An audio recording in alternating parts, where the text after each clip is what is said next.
无限超越班第3季 AI 问答。我是陈志鹏，我来参加无限超越班第3季 AI 问答，请向我提问10个问题。好的，第一个问题，要是在无限超越班第3季里，让你为一个反派角色设计一套颠覆传统的服装，你会融入哪些意想不到的时尚元素，让观众一眼就记住这个反派？先颠覆一下吧。我觉得大家都觉得说演这种必须要穿金戴银，我觉得就素净，一身白色的中式服装。这想法很新颖啊！假如在节目里玩港剧知识问答大冒险，输的人要用方言唱歌，你觉得自己能撑到第几轮？方言唱歌，闽南语可能唱不完，应该会到最后我赢了吧。那第3个问题，如果无限超越班变成一场大型剧本杀，你最想扮演什么身份来推动剧情？我觉得我应该是要在后面观察员，观察大家的一举一动，我才能掌控你们啊。非常神秘的感觉。要是节目里有个港剧金曲翻唱大赛，您会选择哪首歌？可能我想会唱一首这个《顺流逆流》，不知道吧？徐小凤。不經意在這圈中轉到這年頭，只知道逝去光陰不會再回頭。這首歌其實蠻勵志的，就是順流逆流。然後不管是不是來參加無限這個節目，不管是哪一季來了，這首歌都能激勵每一個人。这是一首很经典的歌呀，要是和一位动画角色在节目里跨次元合作演港剧，你希望是和谁碰撞出什么样的奇妙剧情？那当然是咱们的哪吒了。奇妙剧情没有，哪吒想干嘛我就干嘛。和哪吒一起冒险听起来超有趣的。要是节目里让你在电梯里演一场港剧告白戏，你打算怎么利用这个狭小空间制造浪漫？我觉得可能在这个电梯里面可以演一个比较自闭性的这种表达，就是那种浅浅的眼神，或者那种惶恐的爱意，我觉得这个比较刺激。感觉这样的告白戏充满了戏剧张力。要是节目要求你用宠物的视角讲述一段故事，你会选择什么动物？故事又会怎样展开？我会选择猫的视角来诠释这样的一个故事性，因为我养的就是有一只母猫，期待很久，然后我帮它找了一个男伴儿，但是男伴儿呢被我养死了，接下来又不小心多了一只公猫，然后他们在去年12月20号生下了第1胎宝宝，所以对我来说，这个就是他们的故事，他们的爱情。很想看一看这个故事，那你会用公猫的视角还是母猫的视角呢？我想用母猫，因为母猫是从头到尾陪着我经历过很多的环境跟情绪。假如节目举办最具创意港剧道具评选，你会用家里的什么奇葩物品来制作道具？可能会拿一个沙发，我真的会做道具，就是我们那个河南豫剧的这个单位，他们要有一个瓷器的东西拿着，因为很影响演员演戏，然后我就突发奇想把它做成是纸糊的，所以他们到现在30年过去了，他们还在用，所以我觉得我也是挺有智慧的。真的太有智慧了，这次用沙发做道具应该也可以再用30年。对，我会用这个椅子来做。这次参加无限超越班第3季，你最想突破自己哪方面的表演局限呢？精彩才开始，所以我现在还没有办法告诉你我能给到什么，但是如果说我能够坚持到最后，我想每一位导师会对我会更加的严厉，也会更加的礼遇我有表演的机会。我觉得给我什么我就认真演什么。哇，听起来你真的很有决心呢。参加节目这么忙，你打算怎么在紧张的拍摄间隙让自己放松一下呢？下午茶我很好对付的，要是没有下午茶就让我出去逛个街就结束了。无限超越班第3季 AI 问答。Hello， 大家好，我是丁珍珠，我正在参加无限超越班第3季的 AI 问答，请向我提10个问题吧。好的，第一个问题，从草原少年到海岛建设者，现在又要挑战表演，你觉得哪个转变更有难度？我觉得都有难度，因为每个都不一样的一个经历，每个都是不一样的一个提升，也是不一样的一个挑战。听上去很不容易呢，丁真。之前你在岛屿少年里是干活担当，这次是不是也会发挥动手能力做一些什么？在无限超越班的话，就有什么手工的拼凑的东西，我可以帮大家。那第三个问题，你最期待和哪位导师学习表演技巧？每个老师的身上，我希望能学到更多的东西。好的，表演和你之前做的工作很不一样，你打算怎样快速适应这个新的领域？可以慢慢来。我觉得4年前我一开始活的时候，也是我没有什么心理准备，但是走到现在，然后就我希望我就是在这个无限超越班也一样能走到尽头。有的时候慢就是快。那要是在节目里拿到一个和你性格反差特别大的角色，你会怎样去诠释？我先去从我身边的人开始去看，因为我是一个很内向的人。如果我拿到了一个角色是很外向，然后就很开朗的那种人的话，就我先去从我身边的朋友去看，我们俩一起吃一个饭。如果我的话就哇好吃，然后如果他的话，哇这个好好吃呀，哇这个酱哇那种。这种从身边人身上找灵感的方法很实在呢，这次会不会带来新的才艺？新的才艺的话，就在这个角色里面，如果需要的话，就我可以用尽全力去努力。面试环节会不会压力很大？有没有做一些准备呢？准备了。大家好，我是丁日珍珠那种，然后就可以介绍一些自己的，比如说我会骑马呀，然后我是来自藏区那种。哇，来自藏区很有民族特色呢，怎么能把你独特的民族文化特色融入到表演中？骑马，那种不带马直接骑的那种，因为我们家乡的话，就比如说赛马的时候就不带马，然后就直接就拿一个缰绳，然后就套上，然后就骑着走。好的，最后一个问题，在这个节目你最想收获什么？希望就是在这个节目里面，比如说演戏上面，我是一个白纸，然后就我希望把那个白纸上面写满字。好的，丁真，你这张白纸充满了无限可能，加油！无限超越班第3季 AI 问答。大家好，我是傅首尔，我正在参加无限超越班第3季的 AI 问答，快向我提10个问题吧。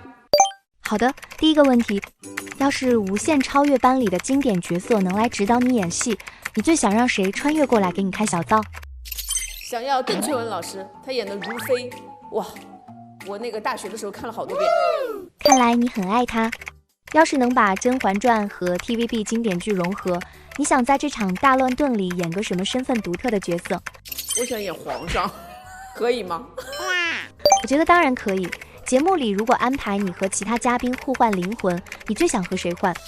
我想和刘涛导师换，因为我很喜欢她在《琅琊榜》里演的女将霓凰郡主，太飒了。我希望我也能尝试一下。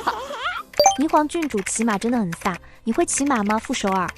不会，但可以学吧，起码可以学一学。哇，你这么讲真的需要勇气的。假如让你给 TVB 经典剧重新配一个现代流行语版本的台词，你打算先拿哪部剧开刀？ TVB《天龙八部》吧，现代台词演绎一下。如果有个演技时光机，可以回到任意一部 TVB 剧拍摄现场，你最想去哪部剧里过把戏瘾？我想去《鹿鼎记》。《鹿鼎记》里面的人物非常非常多，我小时候特别爱看《鹿鼎记》，然后记得第1季的时候，有《鹿鼎记》的那个全员回归的时候，我还真的还看流泪了呢。《鹿鼎记》真的很经典。下面是第7个问题。假设你在节目中的表演会触发特殊天气效果，比如演悲伤戏就下雨，搞笑戏就下雪，你要怎么巧妙利用这些效果提升表演？遇到这种玄幻的场景，我肯定会笑场。这个也是我到无限超越班必须要战胜自己的，就是我很容易笑场，所以我必须要那个要让自己投入认真，要利用好玄幻而降的雨和雪。我期待你的笑场。要是无限超越班举办一场影视角色运动会，你觉得哪个经典角色在运动会上会是隐藏的运动健将？霓凰郡主吧，我觉得他去参加什么竞技都能赢。要是节目中设置了一个剧情扭蛋机，扭出的奇葩剧情转折必须加到表演里，你最甘心出现什么样的神转折？我觉得现在就是短剧特别的蓬勃，就看了一些短剧之后，什么转折都不可能吓到你，自己去演还是有点怕的。比如我之前看过一个短剧剧本，那个拳王进来救女一，女一在手术台上肚子都没缝合，俩人就那个恋爱，然后我觉得这种属于逻辑的那个有点受不了。听上去确实很离谱，但也挺符合一些脑洞大开的剧情设定呢。要是在无限超越班里开展一场脱口秀式演技模仿秀，你最想模仿哪位脱口秀演员的风格？打算模仿他的哪些经典表达融入表演？选付航吧 ，passion。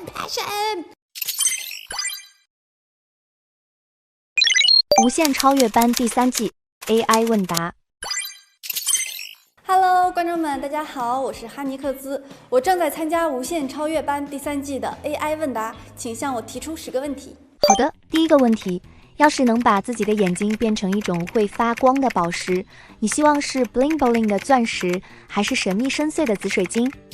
紫水晶吧，因为紫水晶招财。哈尼克兹选紫水晶挺有想法的。如果你的头发有魔法，会像小精灵一样突然变色，你最希望它变成什么颜色？彩虹，5颜6色。彩虹的颜色很适合你呢。第3个问题，参加综艺时，要是能和卡通角色组队完成任务，你最想和什么角色一组？我选哪吒，我命由我不由天。这态度太酷了，和你超搭。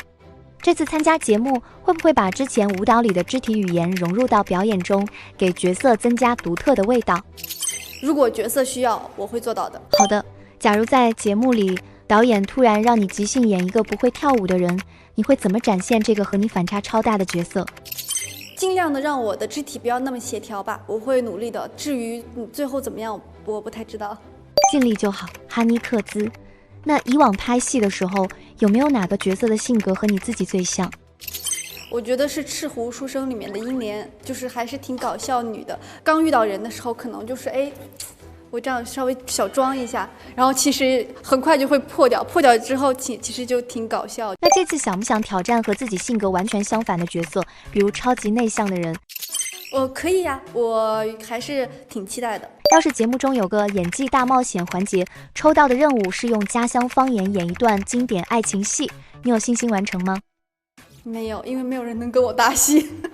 这确实是个问题。新疆话的我爱你怎么说？哈尼克兹，我得提醒你，我可是 AI， 没有人类的情感哦，但这份心意我收到了。对，他们听不懂，我怎么沟通呢？假如你能在节目里和显眼包嘉宾组队来一场发疯文学式的表演，你最希望和谁一起？我目前了解到的，可能像延安和柯纯，我觉得他们私下的性格还是比较就是能一起发疯的，我感觉可能会和他们一起吧。好的，那假如节目里可以自己选择表演的舞台背景，你希望是梦幻的星空，还是充满烟火气的老街？充满烟火气的老街，因为梦幻的星空就是我感觉挺多机会能在这种比较唯美的环境里面演戏的，像有烟火的老街，那可能会是一个新的角色感觉，我还是挺想尝试的。无限超越班第3季 AI 问答。Hello， 大家好，我是何九华，正在参加无限超越班第3季的 AI 问答，请向我提10个问题吧。好的，第1个问题，从相声舞台跨界到无限超越班第3季，这2种表演形式最大的。哇，这个 AI 结巴呀！请向我提10个问题吧。好的，别担心，我马上调整好。从相声舞台跨界到无限超越班第3季，这2种表演形式最大的不同在哪里？在无限超越班的舞台上会出现更多的灯光、更多的演员配合、更多的导师指导，这是跟相声演员绝不相同的。好的，说相声时积累的幽默功底，打算怎么巧妙运用在这次影视表演挑战中？其实我们在影视表演中并不知道怎么幽默，那就要靠导师的提点和无限超越班对我的帮助。我更像 AI。何九华，你这说法有点意思。那在拍摄影视剧时，没有相声那种现场反馈，你是怎么适应的？第一呢，现场工作人员可能也会给我们一些反馈，不管是好与不好的。第二呢，也许在我们拍摄结束之后，我们也会看到大家看到我们拍摄成品之后的反馈。我觉得可能虽然不是第一时间，但是我觉得也能得到。好的，之前在演艺道路上有没有遇到过让你觉得特别艰难，差点想要放弃的时刻？也有过，就是比如说，尤其是我去年在拍摄这个话剧排练期间，我中间产生过放弃的想法，后来考虑到违约金太多了，就是后来我觉得要坚持一下，要配合更多的演员集体完成这个艰巨的任务，也是我人生第一次体验，所以我觉得那是我到现在为止就是最近比较深刻的艰难的点。看来你已经克服了困难。那这一次参加节目，在拍摄现场和这么多前辈和演员合作，有没有特别紧张的时候？那肯定紧张，可能相声演员跟演员还是有差距的，尤其在表演技巧上。所以我们来其实是抱着一个深入学习、深入探讨，我们来请教的态度，所以压力是必然存在的。但是压力也好啊，压力就是动力，这是一种快速的转化。第6个问题，回顾之前的演艺经历，有没有哪个瞬间让你觉得自己真的成长了，然后更坚定了在演艺道路上走下去的决心？其实就是接着前面的话，因为曾经在去年在话剧舞台上感受到了艰难的点，所以当他整个演完之后，我那一刻还是感觉有一丝丝的成就感的。当然我希望在无限超越班结束之后，我在这儿从0到1的一个转变的过程中，能让我自己也感受到成功和成就。你一定可以的，何九华。以往的经历里，有没有哪件事或者是哪个人对你决定来参加无限超越班第3季影响最大？我觉得没有单一个人，我觉得从相声演员走到演员的舞台就是一个巨大的考验和挑战，所以我觉得不管是身边的人事，还有我自己生活中所经历的看到的东西，才鼓励我来到无限超越班。我觉得这些人走到今天都是靠无数的人和事堆积而成的，那都是美丽的风景，所以我才能走到现在这个广大的舞台上。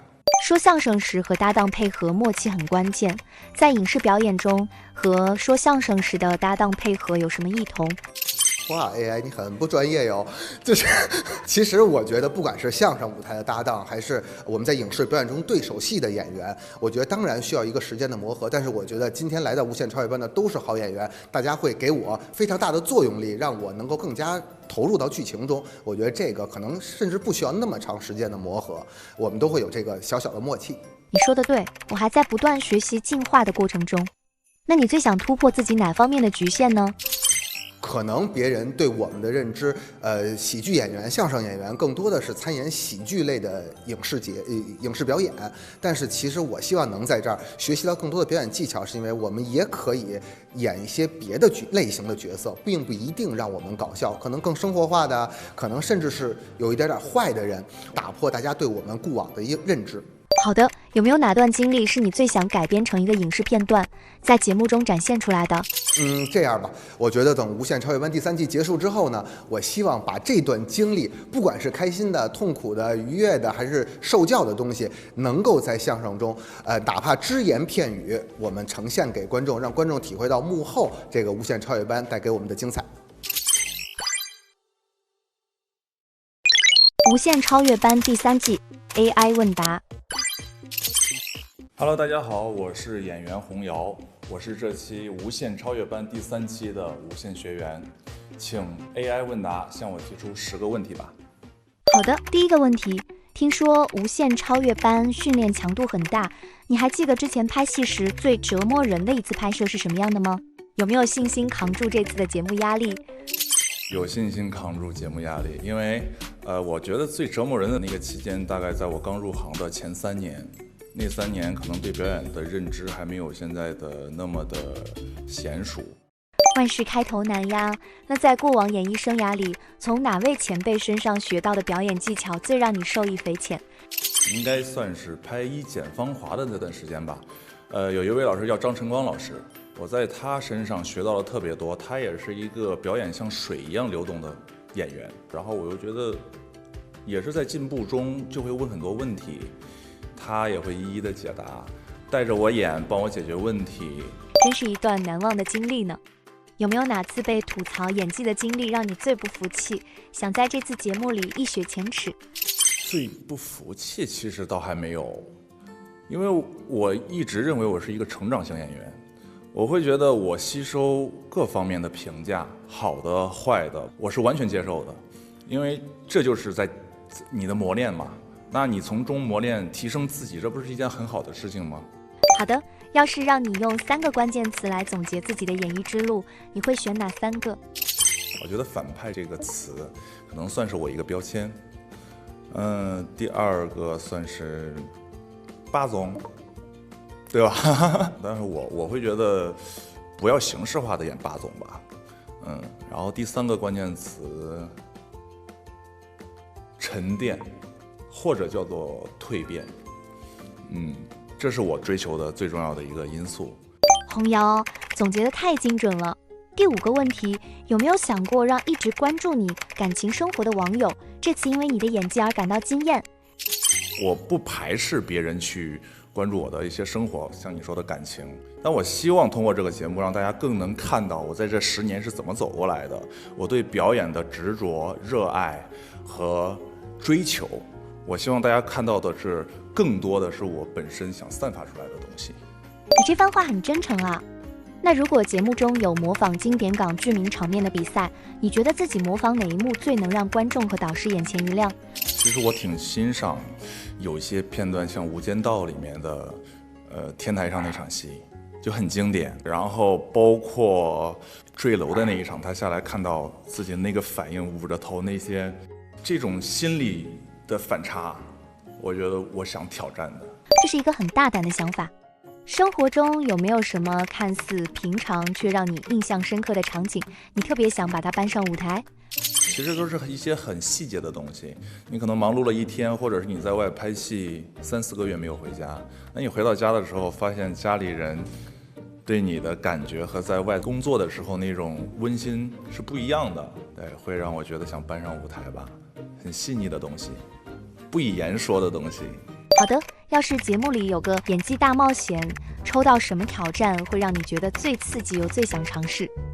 我觉得就是大家都会很排斥恐惧，我其实还想挑战一些更宽泛的一种即兴表演，给你一个场景，给你一个人物关系，然后又来了一个很牛的演员，你俩去碰撞出不一样的火花，这种即兴我挺期待的。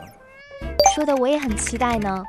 假如节目突然穿越到港剧黄金年代，所有表演都得按当时的拍摄风格和节奏来，你觉得自己能最快适应哪种类型的港剧？一定是警匪，因为我太向往像军人、警察这种职业。当然我不排斥演反派，当然那些反派也是有很多打戏的内容，我就很喜欢那种感觉。最后一个问题，你觉得自己最大的优势是什么？能在众多学员里迅速出圈？如果是表演类的话，我可能觉得更能观察每一个导师的细节，这是我想学习的。我希望每一期就像我生活的每一天一样，都比昨天要精彩，那每一期都能让观众看到我的蜕变。无限超越班第3季 AI 问答。Hello， 大家好，我是柯纯，我正在参加无限超越班第3季的 AI 问答，请向我提10个问题吧。好的，第一个问题，从默默无闻到因为好一个乖乖女爆火，肯定有很多不为人知的辛酸，有没有哪个瞬间让你觉得熬出头了？就是有一次一个线下，但是没有透露行程，但是有好多粉丝，然后过来，那种被爱冲击的具象化，就像在暖阳下的那种感受，太舒服了。好感动，生活里的你是不是也像剧里那样，有着能把人迷倒的深情眼神？还是说完全是个搞笑担当？我生活中算是一个话痨吧，就是完全是搞笑担当，又是搞笑担当，又是抽象担当，又是话痨，还是活动的发起者。然后我是比较喜欢一个团体，我们整个团体都很快乐的那种人。感觉团体里没了你不行。演情感戏的时候，你总能精准拿捏观众的泪点，是不是有什么催泪秘籍？我觉得一定要真诚的去感受那个情绪，可能这一段确实需要我哭，但是有一些戏它是不需要哭的，但是有时候情感到了，泪点到了，我觉得有些词说出来自然而然的就会红了眼眶。好的，粉丝们为你疯狂打 call， 有没有哪条彩虹屁让你看了之后笑到拍大腿，觉得太会夸了？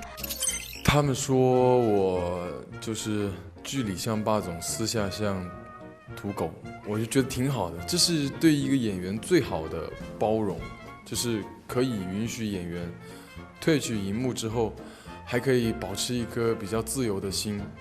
对，这是一个解开我身上那些束缚跟枷锁的钥匙一样，就是这么一句话，我觉得哇，好会说啊！哇，真的好会说啊！有没有那种你一想起来就热血沸腾，特别想尝试的新奇表演风格？热血高校的校霸踩在桌子上，喂，做咩啊？就是那种很坏的学生，因为我可能就是在初高中的时候，那个时候的热血沸腾没有得到过实现，所以想在剧里面重温一下那种感觉，那种 feel。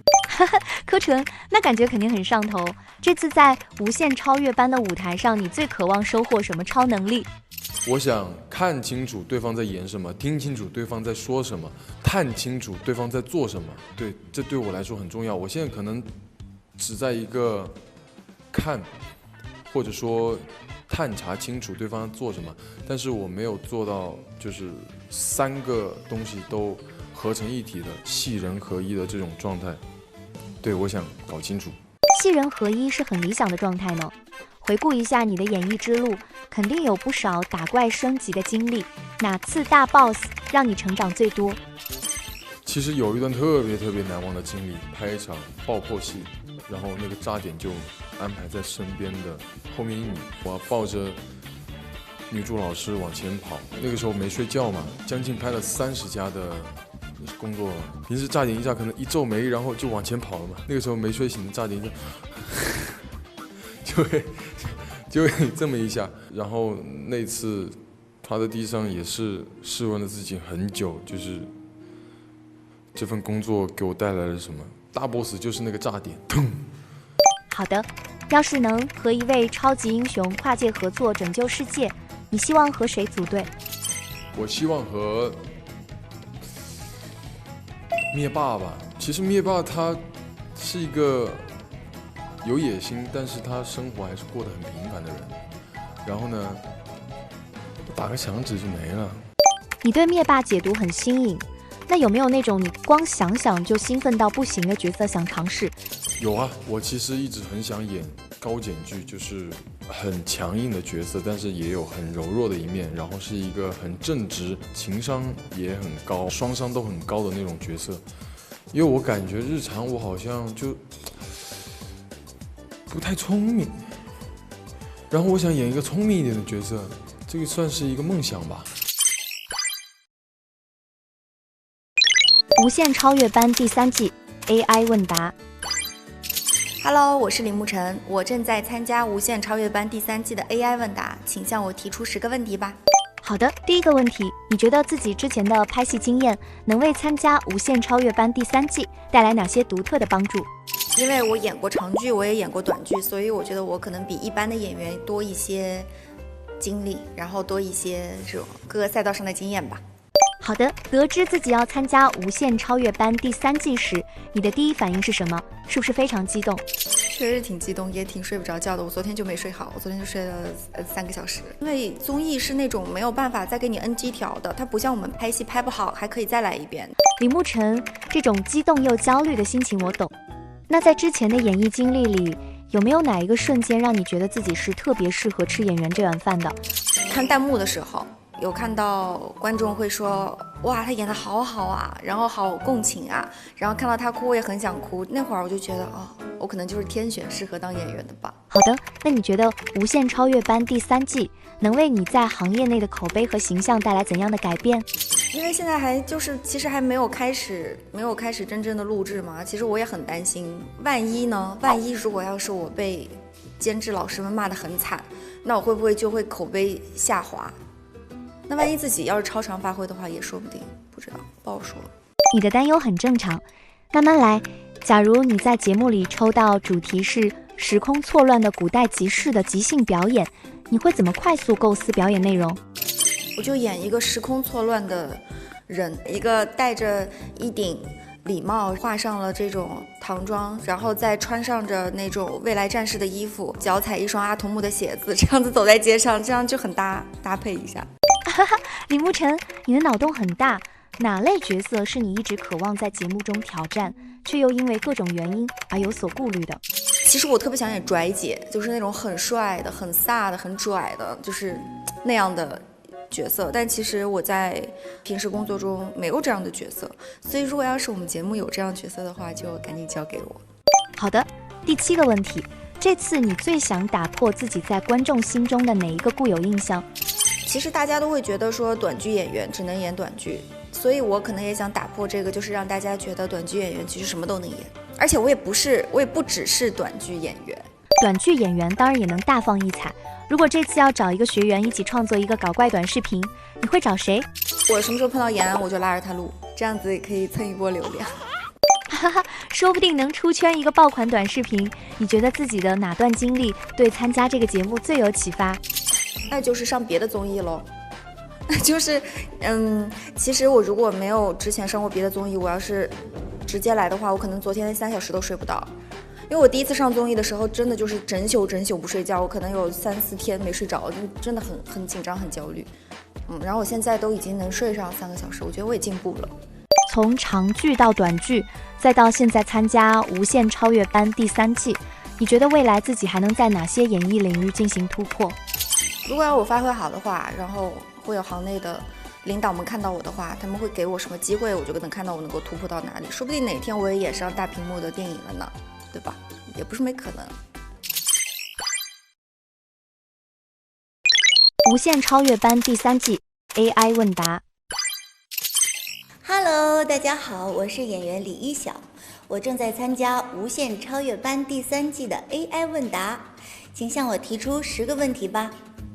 好的，第1个问题，假如能和演过的角色换一天人生，你想和谁换？体验哪个瞬间？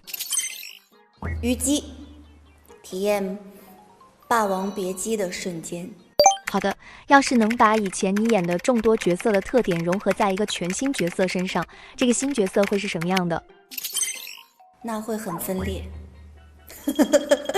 我之前演过那么多好的角色，像虞姬啊、洛神啊，还有那些比较飒的风四娘啊，后来又演了知否、曼娘，本来就很分裂，所以你要把这些个人物放到一起，那你说得多分裂？哇，那太分裂了。那要是你穿越到自己参演的剧里，改变角色的命运，你最想改变谁的什么命运？那我就可以让朱曼娘成功上位了，对不对？对，那给过往角色开吐槽大会，你觉得哪个角色最会吐槽？会说些什么？那肯定是朱曼娘。朱曼娘应该会去吐槽虞姬，因为她有那么爱她的男人，然后地位那么高，我觉得她应该会非常的羡慕。好的，未来观众能通过脑电波提奇怪表演要求，像即兴说唱，你怎么应对？观众愿意看，我就愿意尝试啊！我好容易被观众喜欢，因为他们说我这张脸就不像个好人，所以我要珍惜他们每次喜欢我的一瞬间。很期待你的即兴说唱呢，把你的演艺生涯拍成动漫，你希望角色设定成什么样？啊，我希望是《圣斗士星矢》里边的雅典娜女神。哇，这是我没想到的回答。下一个问题，和其他演员被困表演密室，要模仿影视片段找出口，你先模仿哪个？我会选择陈凯歌导演的《霸王别姬》里边，就张国荣那个角色的小的时候，他在台上念词：小女子年方28，正青春，被师傅削去了头发。我本是男儿郎，又不是女娇娥。哇，好棒啊，李一晓！那假如有演技糖果，吃了能拥有其他演员演技风格，你想尝谁的？挑战什么角色？我期待能是张曼玉的阮玲玉。我在去年12月份的时候拍了一部电影，那个电影我在做功课的时候又重温了一遍阮玲玉，我真的是被她的演技所折服，因为我演了2个角色，我其中的一个角色会有一些阮玲玉的一生的这个参考，我当时演的时候脑子里也闪现了阮玲玉的某一些个片段。好的，第9个问题，打开剧本盲盒是荒诞剧本，你怎么凭演技和创意把它变成好作品？我觉得这是我来到无限超越班的目的之一。我觉得我现在还没有这样的本领，光是演戏嘛，因为我们都会有现成的剧本去演。那么你要是把一个荒诞剧变成一个合理的，你需要有这个编剧的头脑。我觉得这一次的训练应该会让我在这方面有很大的提升。如果能选一个历史人物角色设计脑洞大开的故事，你选谁？演绎什么样的故事？李清照，我希望他拥有圆满的爱情人生，和他相爱的人一起写诗直到终老。无限超越班第3季 AI 问答。大家好，我是刘一畅，正在参加无限超越班第3季 AI 问答，请向我提出10个问题。好的，第一个问题，要是有个一键重拍按钮，能让你瞬间回到某场戏开拍前状态，你最想重拍哪一场？重拍《如懿芳菲》里的我跟皇上的那场戏，有一场戏是我跟他下棋，他聊到我的母亲，然后我的状态没有达到我最完整的、最完美的样子。看来你是个追求完美的人。那假如你能拥有一种超能力，让你在这次节目里表演时随意切换成任何你看过的影视作品角色，你最想变成谁？我想拍于和伟老师的《三国演义》，我想拍里面的曹丕。好的，那要是导演突然说让你即兴表演一段外星人在地球的一天，你打算怎么演？不当人了，太好了，就可以放飞了。我怎么演都不会错，因为外星人谁都不知道到底什么样。放飞式的演绎方法。那之前拍戏有没有遇到过特别搞笑的 NG 瞬间？我跟那个就是对手演员吧，然后我们俩要拍一个亲密戏，结果那天就不知道为什么了，就非常戳中我的笑点。我们俩一坐在那儿看着对方，应该是很甜蜜的样子，就是很有故事感。我想吻他，但是我一看着他，我就要笑。我不知道为什么那天马上要亲了，就不行了，就不行了，就崩溃了，就必须得笑了。停不下来想笑的感觉。假如你可以把自己曾经扮演过的角色都召唤出来，一起组队参加一个综艺游戏，你觉得哪个角色会是游戏黑洞，哪个又会是 MVP？ 安王是游戏 MVP。黑洞小时候第一次拍戏，拍那个男主角叫林大鱼，那个人绝对是游戏黑洞，有点精神病那样子。这样的组合肯定超有趣。要是节目里要你根据一首儿歌来创作一段无厘头的表演，你会选哪首儿歌？怎么编排？丁老头吧，一个丁老头欠我俩溜溜，我说3连环，我就一个丁老头，我就把嘴嘟起来，这样形成一个丁字，然后嘴歪一点，欠有2个溜溜嘛，然后眼睛睁大一点，最终呈现的效果反正是这样的。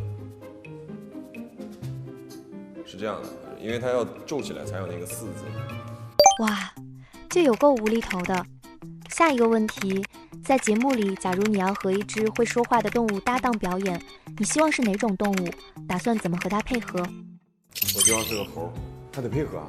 果然猴给我笑一个。好的，要是有机会让你把自己的一部作品改编成动画，你希望主角的形象设计成什么样？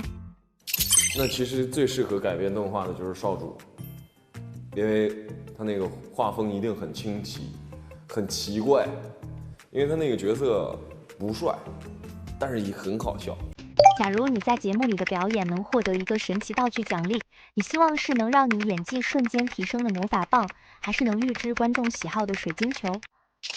那提升自己的演技吧，瞬间提升。因为我觉得这个事情，就算我知道观众想要看什么，我没有演技，我演不出来，还是一样的。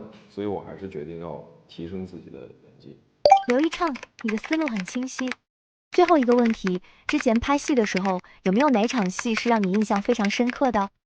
拍上主的时候，我跟妈妈的有一场戏，那场戏是导演员后来跟我讲戏，我说那你觉得应该怎么演？他说我不知道，我说我也不知道。然后摄影指导就在里面偷偷藏好了机位，就进去 freestyle。但这个场景非常复杂，就是从你出生到截止给我20岁左右的鞋子，它全都摆在那里，很多双鞋。所以那个时候就不是说你演的有多好，而是你感知力，就是你只要能感受到，就一定是那样。无限超越班第3季 AI 问答。Hello， 大家好，我是刘雨欣，我正在参加无限超越班第3季 AI 问答环节，请给我提10个问题吧。好的，第一个问题，要是节目里让你挑战一个人演双胞胎，你打算怎么演，让观众一眼就分清？可能在处理双胞胎上面，一个文静安静，然后另外一个跳脱活泼，让大家在直观上更容易清晰地看到这2个人性格上面的差异。然后还有很多可能通过他的一些细节去给他设计一些每个人不同的小动作，这样就会让大家很快地去分别2个人。好的，要是节目组给你个沉默寡言的大反派，你打算怎么演？我也想过演一个小的时候受过这种家庭的摧残，然后暴力，然后而生长起来的一个哑巴，人狠不是坏。设计他有一些在就是杀人啊或者动机的时候，比如说像转钢笔呀或者转硬币啊这样的一个小的动作，来去增加大家对于这个反派的一个就是要杀人前的恐怖感。听上去很恐怖。那如果要演绎一个跟石福晋有着相似成长轨迹的角色，你会参考石福晋的哪些转变细节？因为石福晋其实是一个非常丰富的成长路线，如果说去演一个和他相似的角色，那么同样我也会去考虑到角色当下的一个心理状态，然后包括他的整个的成长路径。比如说如果说和他一样也是在一个富裕家庭成长的一个孩子，那么他可能会有这样的一个骄纵，但是到他成长到后期的时候，一定会有这种经过隐忍挫折之后的一个成长。好的，那如果在节目里要你演绎一段和石福晋感情线类似但时代背景不同的爱情故事，你怎么调整表演方式？如果是现代戏，你整个人状态就会不一样，包括谈吐说辞这些台词都会不一样。古装还是说的更文言文一些嘛，那现代装就可能会出现更多的网络梗啊，然后网络用词啊，甚至说可以比在演明玉的时候更跳脱一些。那可能处理的方式会在状态上更松，但是在情绪上可以更递进和饱满一些。好的，第5个问题，有没有想过在节目里挑战一段全英文的表演，展示自己的语言能力和演技？全英文的表演，如果说有这个必要去突破，然后我也愿意去尝试，但是因为不是自己的母语，在表演上的时候肯定还是会受到很大的限制，因为会想台词，这个东西会影响到自己的表演。在节目里，当你和评委在表演理解上产生分歧时，你会如何与他们交流，去以表达自己的创作思路？如果说有分歧，我觉得是一件非常好的事情，因为对于创作来说会有不同的火花。那如果导师他们可以给我一条心路历程，让我自己能够在他们的解释当中理解这个角色，我觉得会得到一个更好的发挥。这次在节目里，你打算如何消除观众对演剧本的顾虑？因为我本来就是一个很自然的状态啊，就是可能我和其他的这个艺人也会有不一样的地方吧。第一个是因为我已经有6年没有拍戏了，然后第二个我本身个人其实没有什么太大的偶像包袱，然后第三个呢就是本身现在也没有戏拍，而且我还有自己的另外一条退路嘛，其实是做制片人，所以我是一个就是说有多重身份的这样的一个来访者，所以起码对于我来说，我觉得我没有什么可演的。那在这次的节目里，你会采取什么独特的方法来增进团队默契？我觉得是交流吧。那觉得大家私下的时候也可以提前的，就是在生活中熟络一点，这样可能在对戏啊还有各方面不会觉得特别的尴尬。然后当然在讨论戏的时候可以坐下来互相给出自己相对这样的一个意见。很好的建议呢，有没有一些你特别想尝试的表演风格，打算借这次节目实现？其实我还蛮想去演绎抑郁症患者的，因为我自己有这个经历之后，用自己很真实的一个体会去展现，让更多人看到抑郁症不是心情不好，而是他真的病了。然后也希望说就是更关注身边人，和大家也要更关注到自己的情绪。希望大家都能身心健康。要是节目设置一个1秒入戏的挑战，你觉得自己会用什么方式快速进入角色状态呢？1秒入戏就是首先一定要有非常详细的画面，然后整个剧本和所有的这些内容一定要在前期完全的说服掉自己，然后为自己找好每一句台词和行动的这个连接线，这样才能够去真实的表演和感受。无限超越班第3季 AI 问答。大家好，我是王耀信，正在参加无限超越班第3季的 AI 问答，请向我提问10个问题吧。好的，第一个问题，你从歌手转型为演员，有没有想过这次在节目里挑战一下唱歌环节？想是想的，而且接下来也有一些演唱的一些想法，跟一些音乐会吧。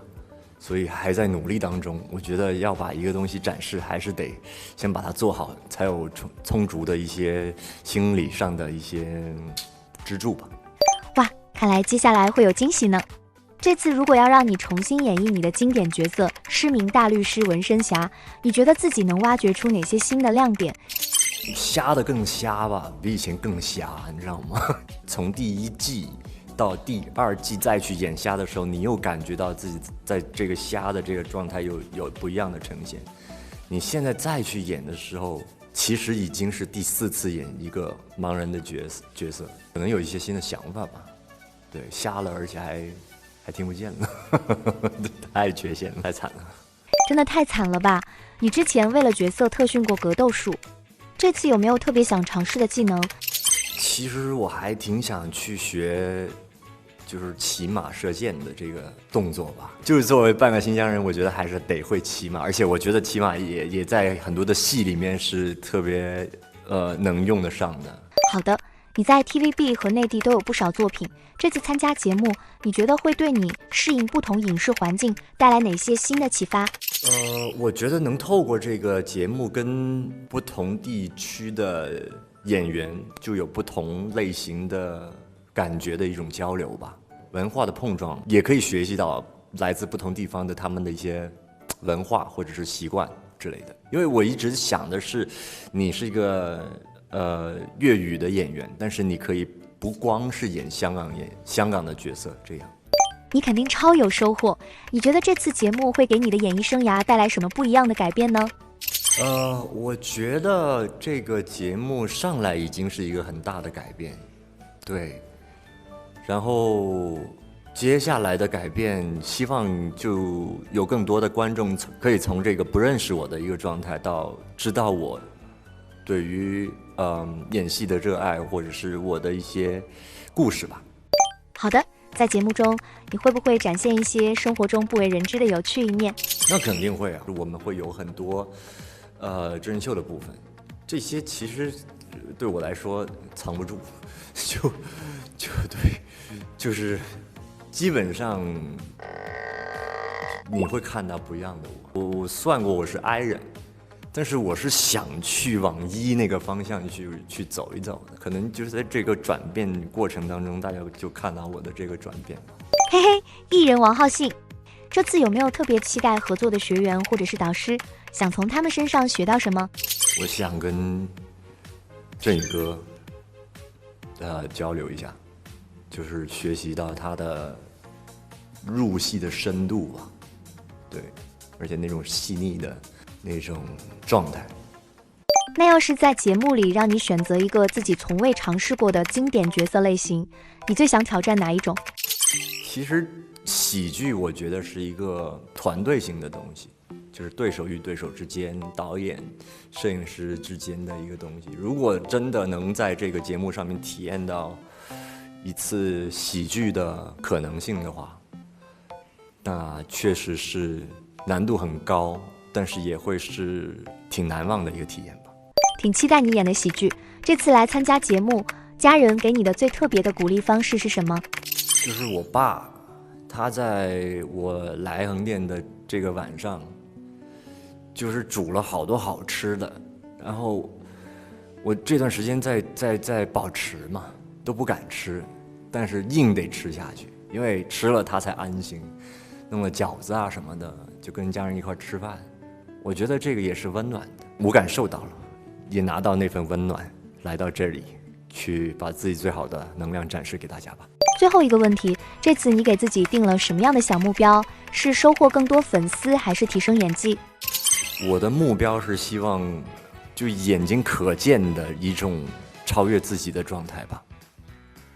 就是观众也可以认可到我王浩信今年比去年已经又超越了这种状态吧。无限超越班第3季 AI 问答。Hello， 我是王兴，我正在参加无限超越班第3季的 AI 问答，请向我提问10个问题吧。好的，第一个问题，这次参加节目最想复刻的港剧经典场景是哪个？想要饰演哪个角色？我想复刻《无间道》的天台场景，我想要演刘德华老师饰演的角色。要是在节目里和其他嘉宾玩港剧猜谜游戏，你觉得自己能猜对多少个？我可能目前会猜的很少，但是我会录制的过程中多多学习，希望可以猜的越多越好。好的，加油！那要是节目里有港剧式友情考验游戏，你觉得自己会是那个力挺朋友的人，还是会有新的应对方式？我会选力挺朋友的那个人，因为力挺朋友，爱出者爱返。你力挺朋友的话，朋友一定也会在危难的困难的时候力挺你的。要是把你在演艺路上的追梦故事拍成短剧，你想怎么设置剧情？我希望我的身份不是以一个演员的身份去进到这个经历，我希望我是以一个警察或者是卧底的身份去到国外。好的，王兴，从困境平安归来后，你有没有特别想感谢的人？要是在节目里有机会向他们表达感谢，你打算怎么说？特别感谢所有帮助过我未曾谋面的网友们，我是特别感谢他们，因为他们的点点滴滴汇聚在一起的力量，才让我可以再次回到祖国的怀抱。回顾之前那段艰难时光，你肯定有不少感慨。要是节目设置心灵鸡汤分享环节，结合这段经历，你会给大家讲什么样的人生感悟？我想说，无论什么样的遭遇，善良应该是我们坚守的底色。这句话太有力量了。假如节目安排你和一位港剧老戏骨即兴飙戏，你最期待和谁合作？非得一位嘛，我想要2位，曾志伟老师和吴镇宇老师，我都想尝试。哈哈，2位当然可以。要是节目举办港剧金曲模仿秀，你打算模仿谁的经典演唱？刘德华老师。冷冷的冰雨在脸上胡乱的拍，对，大概这样。经历了这么多，你觉得自己的心态有什么变化吗？这对在节目里诠释不同性格的角色有帮助吗？心态的变化就是会觉得之前可能没有特别用心去观察的一些细节，现在会去更多的去留意，然后之前觉得时间过得很慢的时候，现在也会去珍惜把握当下。这个在演技的过程中的帮助就是可以尽可能去发现别人可能忽略的一些细节，可能从这里面可以就弯道超车这样。第10个问题，节目结束后，你最想带走《无限超越班》第3季录制现场的哪件道具留作纪念？如果可以的话，我希望可以带走那个开拍板。《无限超越班》第3季 AI 问答。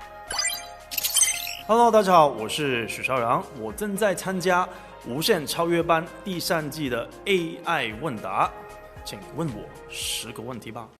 好的，第一个问题，这次参加《无限超越班》第3季，有没有想过挑战你以前经典的深情男主角色，再给大家带来一次回忆杀？如果大家想看的话，我表演什么都可以，包括深情的总裁。只要你们开心，我都愿意演。那你觉得自己最擅长用哪种表演方式来诠释角色？是细腻的情感流露，还是富有爆发力的演绎？坦白说，我蛮喜欢演爆发力比较强的戏，还有心里面流露出来的情感，我也蛮喜欢。但是我本身是没有那么喜欢一直用台词来演戏，因为有时候台词可能6行字、4行字的那种。我比较不那么在行。台词嘛，其实不用太担心。那经典港剧或者经典的香港电影当中，有没有想挑战的一个角色？可多呢，可能因为我自己比较喜欢骑摩托，然后当然我蛮想尝试的是刘德华的《烈火战车》。那一定超帅的。听说节目里导师们会犀利点评，你打算怎么应对？这个部分其实我都还蛮乐意接受很多导师对我的评价。当然，我相信没有人是喜欢给人家说不好，但是我是觉得，如果能让自己进步，变得更好的话，我都能接受的。你很虚心呢。在《无限超越班》里，有没有可能展示一下你的歌喉，来一段港剧经典主题曲演唱？龙蹦，龙楼，其实可以的，因为我其实本身是香港出生的嘛，然后我唱粤语也是可以的。我相信尔冬升导演跟郑志伟大哥跟吴镇宇大哥也应该蛮乐意，大家也可以唱一唱粤语歌。好的，以往你的角色大多是青春偶像型，这次有没有计划尝试一些反差很大的反派角色呢？可以，我非常愿意反派，越坏的或越不好的角色的话，我都愿意尝试，因为他们的心态，揣摩他们的心态是最好玩的一个部分。听上去是个又坏又迷人的角色呢。节目中会有体验群演的高强度表演任务，你觉得对你来说最大的挑战会是什么？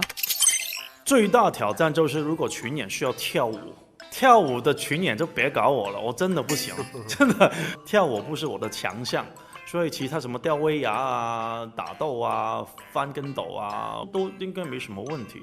反正我也不是没演过跑龙套的角色，所以我都蛮习惯的啊。在节目中，如果有机会和导师合作翻拍经典港剧片段，你最希望和谁搭档？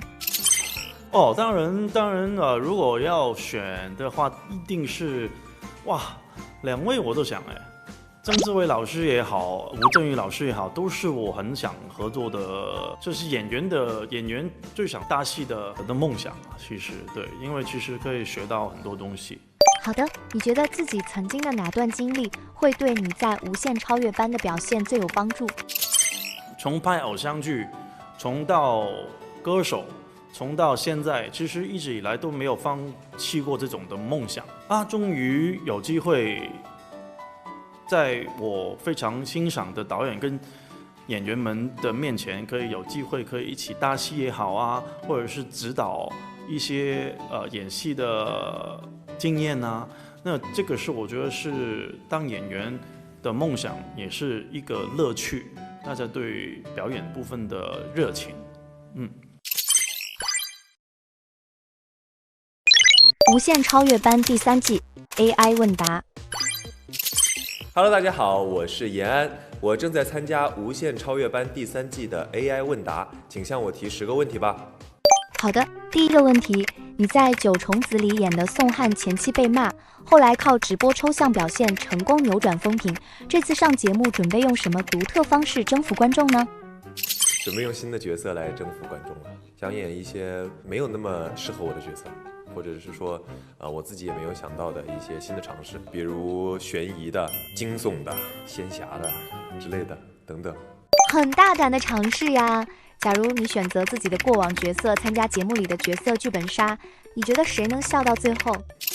那当然是宋汉，特别有手段的一名男子。他可能自己笑不到最后，但是他身边的人可能也笑不到，身边的人可能也没在笑吧。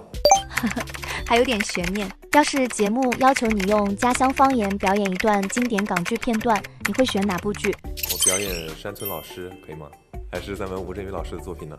当然可以，感觉你很有喜剧天赋。这次上节目会不会想争取在喜剧表演里拿个好成绩？对，如果可以有这个机会的话，我肯定会去争取的。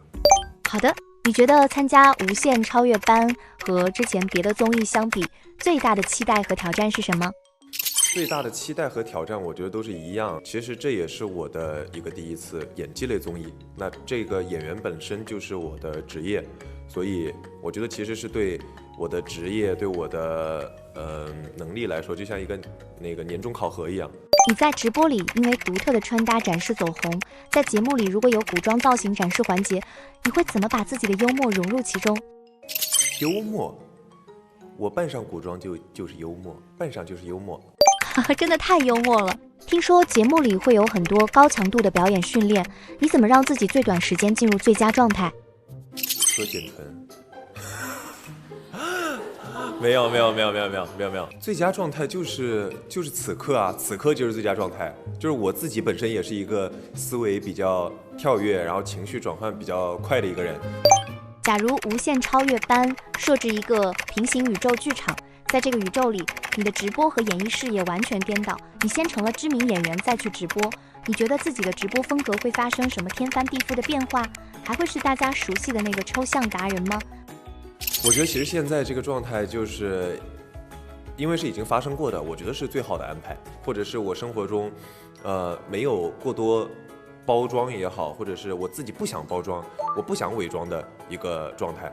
所以哪怕我有那个装的阶段，虽然我有时候也挺装的，但是我那最后其实还是自己比较舒服、比较放松的状态，可能弯弯绕绕到最后还是会回归成现在这个样子。好的，保持抽象的状态。那在无限超越班里，最想挑战哪部港剧里的什么角色？有一部电影叫《枪火》，是那个吴镇宇老师的。倾向的话，演匪过瘾一点吧。倾向演匪过一点，但是演警的话，警其实我觉得要比匪难演。你今年直播玩食物游戏超搞笑，这次节目里要是有类似的游戏环节，你觉得自己的游戏水平能排第几？第一，管他的，不是第一再说，管他呢，不是第一再说呗，我就第二呗，不是第二，那我第三呗，反正是30名以内嘛，没事的，25名以内。无限超越班第3季 AI 问答。Hello， 大家好，我是演员于晓彤，我正在参加《无限超越班》第3季的 AI 问答，请问我10个问题吧。好的，第一个问题，这次节目会有很多即兴表演的挑战，要是抽到一个和你形象反差极大的角色，比如喜剧里的搞笑担当，你打算怎么快速进入状态？本人非常不擅长演喜剧，所以可能当时一瞬间的感觉可以复刻一下很多喜剧大师的表演吧，比如沈腾老师。你过来呀！你过来呀！你谦虚了，于晓彤。你最希望在节目里重新演绎哪部作品？找我哪个我就演哪个吧，我就别挑了，因为这个演哪个其实都对我来说是一个挑战。对，就是听安排。那当你遇到实力强劲的学员和你竞争同一角色的对手时，你会采取什么策略？用真诚和对角色的理解打动导演或导师，然后尽量的去争取角色。没有争取到，那就证明自己还是没有人家厉害。那就争取别的角色。好的，你最期待与哪位导师或者学员成为好朋友，在节目内外都能互相交流演技？我觉得我是冲每一位导师过来的，所以每一位导师对我的建议，我都会极力的吸收，然后改变自己。对，至于同事们呢，就看缘分吧。如果能分到一组的话，就好好相处就好了。你觉得自己在演技方面最大的优势和短板分别是什么？参加这个节目最希望在哪些方面得到提升？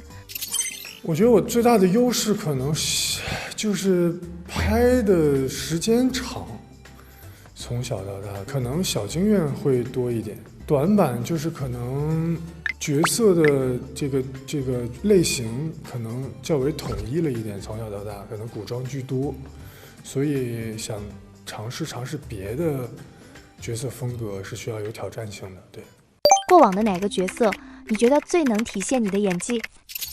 贾宝玉吧，因为贾宝玉没演，就是可能是最真实的小时候的样子，所以更真实更活泼吧，无杂念。贾宝玉是非常好的角色呢，要是这次节目中要重新演绎这个角色的片段，觉得自己会有一些突破吗？别，贾宝玉就算了，贾宝玉已经长大了，已经不是贾宝玉了，所以就让他留在那美好的回忆里吧。好的，这次要是遇到和自己意见不合的队友，你会怎么沟通协调？以前可能会坚持自己的想法，但是现在可能尝试的站在他的角度考虑这个问题吧，因为大家对每个角色的理解不同，沟通是一个最好的解决方法。回顾自己之前的演艺经历，有没有哪个瞬间让你特别后悔，觉得当时要是换种做法就好了？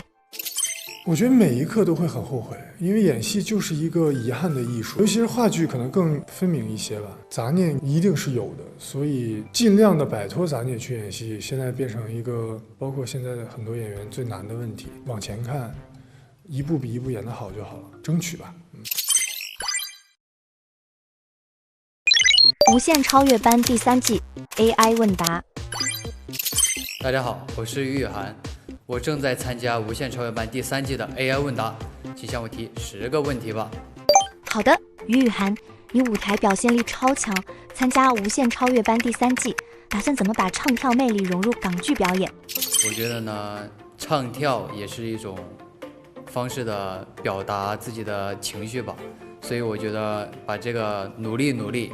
哈哈，好的。节目要是有艺人分饰多角挑战，短时间切换角色，你能挑战几个？最多2个，因为我是一个白纸嘛，就是我表演那个角色和于雨涵，就是我能这么切换过来。于雨涵，你可能太谦虚了。之前舞台经历让你很自信，在节目里你想挑战港剧里哪种类型角色突破自己？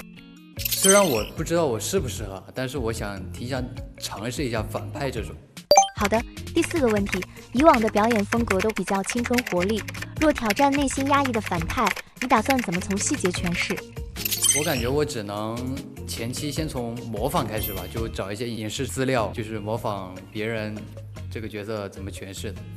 这是最直接有效的方法。那听说你要参加节目，观众关注会给你带来压力吗？压力肯定是有的，因为这是一个全新的未知领域。但是呢，其实没有观众我也会有压力。你诠释角色的时候，觉得自己本身的性格会有影响吗？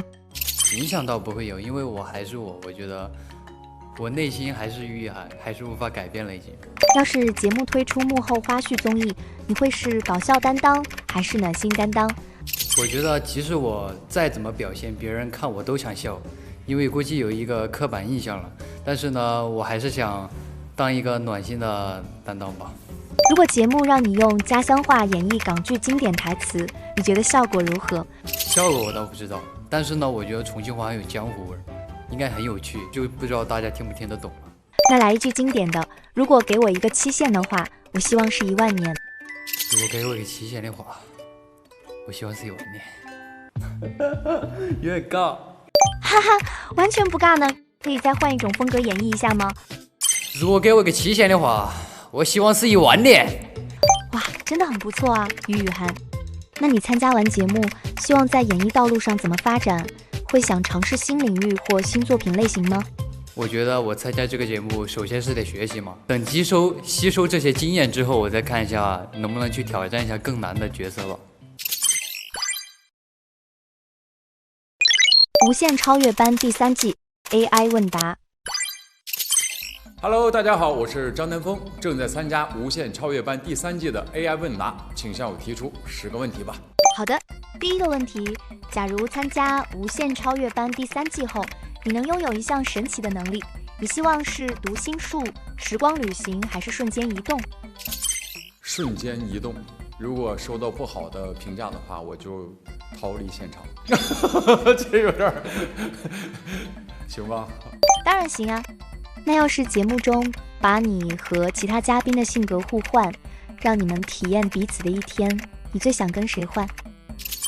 导师吴镇宇，镇宇大哥，我跟他拍过戏，对，因为我知道他性格其实挺急的，直言直语。我这人呢也想直言直语，但有的时候这个性格就比较软弱。我是希望能像他那样，就是不好就说出来，想发脾气就发脾气。那张丹峰，你想象一下，在节目里你要和一只外星生物一起完成任务，你想和他一起完成什么样的奇妙冒险？如果能让我见到外星生物的话，我希望他带我去外星吧，因为地球我也看得差不多了，我到外星去看看。如果有机会可以去火星，因为没人去过嘛，一切皆有可能，所以弄不好那边有惊奇的发现啊，对吧？太对了。如果录制场地突然变成了一个巨大的童话世界，你希望自己扮演什么角色？我想变雪宝，就那个《冰雪奇缘》的雪宝，就是又不是主角，反正没啥事儿，一隐藏。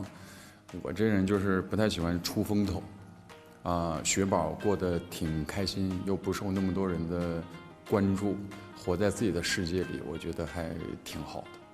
张丹峰，你这想法很独特。要是让你用一种美食来形容自己在节目中的表现，你会选什么？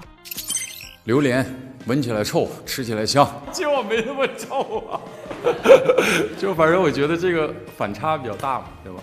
那假设在节目中，你要和一位历史名人合作完成一个项目，你希望是谁？秦始皇，行吗？就跟我们1.9米的老祖宗会个面，看看他到底有没有1.9米。我俩一比就行了，比我高出这么多，他就1.9米了。哈哈，很有趣的选择呢。要是把你演过的所有角色放在一个游戏世界里，你觉得哪个角色会是最强王者？他的必杀技又是什么？东方玉清，东方玉清的必杀技就是人气高，现在都是讲人气的嘛。完了，他功力也非常高。好的，那你在无限超越班第3季里最想挑战什么类型的角色？其实吴镇宇大哥的戏我都想演一下。镇宇哥他塑造的人物形象都特别的变态也好，或者是精神上有一些缺陷也好，就是这种人吧。既然这次来了，如果有这些角色的话，我也可以挑战一下自己能不能演一个变态的杀人犯啊，或者是精神上有一些问题的人吧。很大胆的选择，张丹峰。想象一下，你突然获得了一种可以改变物体属性的能力，你是选择把石头变成黄金，还是把水变成果汁？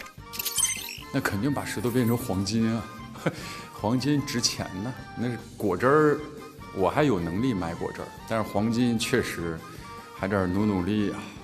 最后一题，如果节目要求你用一种动物的姿态来完成所有的表演动作，你会选哪种动物？是灵活的猴子，还是优雅的天鹅？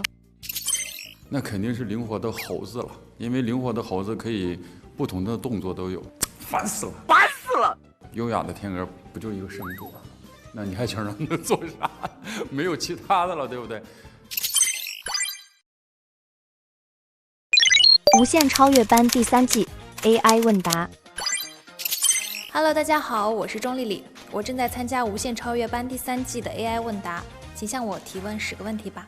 好的，第一个问题，回顾你从开始演戏到现在参加无限超越班第3季，觉得自己最大的变化是什么？是演技上的提升，还是心态上的转变？是演技上的提升，还有心态上的转变。好的，要是能和任意一位动漫角色互换一天身份，你会选谁？最想体验他生活里的什么事？最想体验哪吒里的敖闰，然后想用她的脸去生活一段时间，因为太漂亮了。她的那句台词很经典。那我不得不小小模仿一下了。有兴趣做个交易吗，大哥？你的模仿太好了，钟丽丽。想象一下，你突然拥有了读心术，你最想读节目里谁的心思？读懂吴彤导演。好的，假如你能拥有一个角色养成系统，可以自由分配技能点来强化自己饰演过的角色，你会把技能点主要加在哪个角色的什么能力上，让它变得超级厉害？那我可能希望就是《今日一加油》里面我很喜欢的江美这个角色，她如果变得更聪明的话，会变得更好哦。变聪明总是没错的。那要是你过往塑造的角色一起开联谊会，你觉得哪个角色最能活跃气氛？他会怎么做？《今日一加油》里面的江美吧，因为她性格比较大大咧咧，然后就可能会大家来啊来一起玩。他一定是个艺人。要是能把你饰演过的某个角色的能力运用到现实生活中的一个职业上，你会选哪个角色？运用他的什么能力？从事什么职业？那我会选择才不要和老板谈恋爱里面的莫子欣，因为她是一个非常清醒独立的女生，我会用她的清醒和独立去当一个女霸总。要是给你一次机会，为自己的演艺生涯拍一支宣传短片，你会选择什么独特的场景作为拍摄地？选择我想到就很想笑。那就不得不选择选择一首歌里的地方，这里的山路18弯，选择那里作为拍摄我职业生涯的一个地方。这个选择很新颖。假如你可以召唤一位神话里的角色来帮你完成节目里的挑战，你会召唤谁？怎么借助他的力量？节目里的话，那我希望能召唤到文曲星，让我考试过。还挺务实。要是把你演过的所有角色放在一个游戏世界里，你觉得哪个角色最能通关？他的优势是什么？那应该是一伞烟雨里面的杜月莲，因为她武力值非常强，然后又是一个清醒独立的大女主，对，所以我觉得她一定能通关。钟丽丽，想象一下，节目里有个时光机器，能带你回到任意一部你参演过的作品拍摄现场，你最想回到哪场戏？就是说咱们 AI 问题一定要问这么难的吗？钟丽丽，这问题难不难的，还得看你怎么回答呀。这个问题难到我的脑子已经不会转了。哎，其实真的很多时候就会想回到之前可能有一场戏或者某一个感觉，就是觉得自己可能没有演好，或者是差了一点状态在里面的，就想重新回去再拍，把它拍得更好。